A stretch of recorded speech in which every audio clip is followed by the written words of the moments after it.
Hey guys, welcome back. My name is Billy Roberts. I'm a concept artist and illustrator. In today's video, we're going to be talking about painting and how this can actually benefit you in a lot of ways for concept art and speeding up your process with design. So, we're going to kick it off with a study because I'm bound to get some questions about this, and if you want to become good at painting and you want to be able to produce concept art that is a little bit more painterly, a little bit more artistic, then you should be studying primitive objects and you should be trying to distill value relationships. And this will get you used to your brushes, how you use them, why certain brushes are good for certain things, and it just gets you comfortable with the aspect of value grouping shapes and simplifying what you see as a reference and using that in a way that is going to benefit your work, whether it be environment, concept art, illustration, characters. It doesn't really matter. This will apply to anything you work on in the future. So if you're wanting to do this type of stuff that I'm showing today, here's a little study for you guys to go off and do, and this will benefit your ability to use your brushes in an effective manner. So we'll jump into the video. With that being said, I had a pretty clear idea of what I wanted to paint, so my sketch is really loose. When I'm deciding to paint things, I often am just wanting to get the gesture of the idea and not trying to necessarily capture every detail. And I guess that's the difference between a design in terms of like concept, complete concept, wanting to show all of the detail, and a painting where you're sort of gesturing detail in an effective manner, just to display what it is you're trying to display.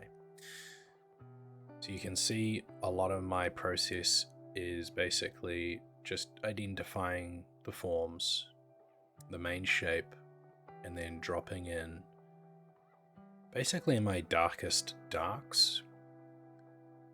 I will say recently I've been getting out doing plein air painting and going back to traditional things that I used to do. And it's definitely reinvigorated my want to just paint stuff. I guess that's the difficulty if you're doing design work all the time. You have this need or want as an artist to also just produce artwork. So that's what I'm sharing with you guys today, is my expression of what I think is really cool, the stuff that I like personally, and not really catering that to processes around concept art or trying to get the idea super readable, but more get the feeling to be interesting, the mood and the atmosphere, the use of color. And in my own way, I really like to reduce and simplify as much as I can. And that lets me focus on what's important, what I think is valuable to sell the mood of the piece and the feeling that I'm trying to evoke. And yeah, it's just super fun to dive back into painting. So if you guys are think this type of imagery is cool, just let me know and I can do more of it, because I do this in my spare time anyway, and it's super fun to get out and get outside and do like plein air painting. It's very similar to Photoshop, In some ways, you'd have to be a lot more curated and careful when you're oil painting, but it's something that can help your artwork in the digital world. It's something that gives you a better appreciation for value control and color harmony. So that's just some of my thoughts around why I think getting into some painting is important and getting into your sketchbook is important, because it does pay you back in your digital work quite heavily. So in today's topic, I wanted to talk about art block and how can we overcome ourselves when we're not feeling up to, getting on a computer and drawing and producing. My personal experience with this is sometimes I just walk away from the computer and I go back to traditional, which seems to give me a more grounded sense of the artistry. There's something interesting about the disconnect that you have when working digitally, where everything feels quite synthetic. It's not giving you everything that you may want from the tool and from the tactile nature of how you're expressing yourself onto a computer screen. So if I were to give anyone some little piece of idea, like what we could do, what you could try, if you're feeling any kind of way about your work or what you're producing, is probably just go to a sketchbook or go outside of the realm of digital. And I think for a lot of people around my age group and my generation, is that we kind of grew up with that stuff. And, I didn't touch digital until I was 16. It didn't even really exist until I was probably around 12 years old. So I was always doing traditional artwork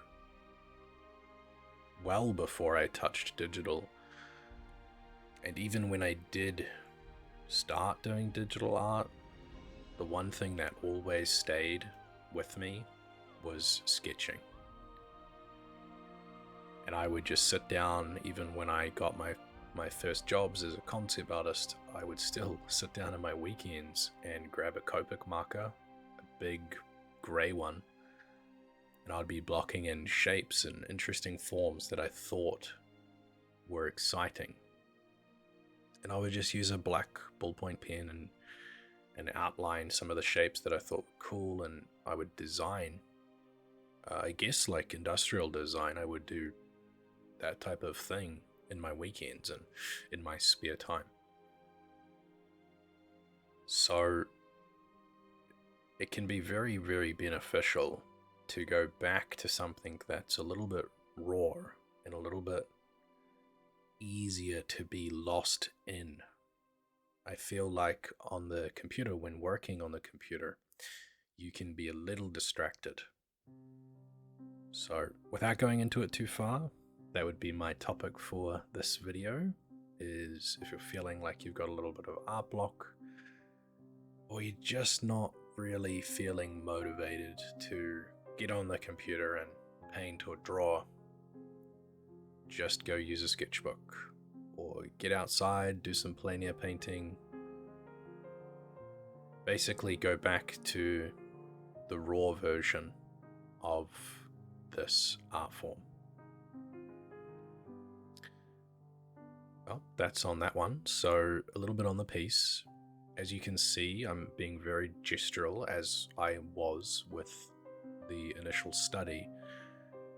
Realistically, at this point, I'm just trying to get a sensation of mood, value, and trying to structure my values in such a way where it's very dimly lit. It's not going to be a harsh light. I wanted to have a two-tone canvas in my end result. I always knew that from the beginning. I wanted to cast this thing in mainly shadow, and the only light that it's really receiving is more of an ambient light from the surrounding sky. So more of a global light source is what I'm trying to aim for. And at this point, I think I was sort of just contemplating the background and the harmony of everything. I was enjoying this phase where it was quite harmonious. That was interesting to me. And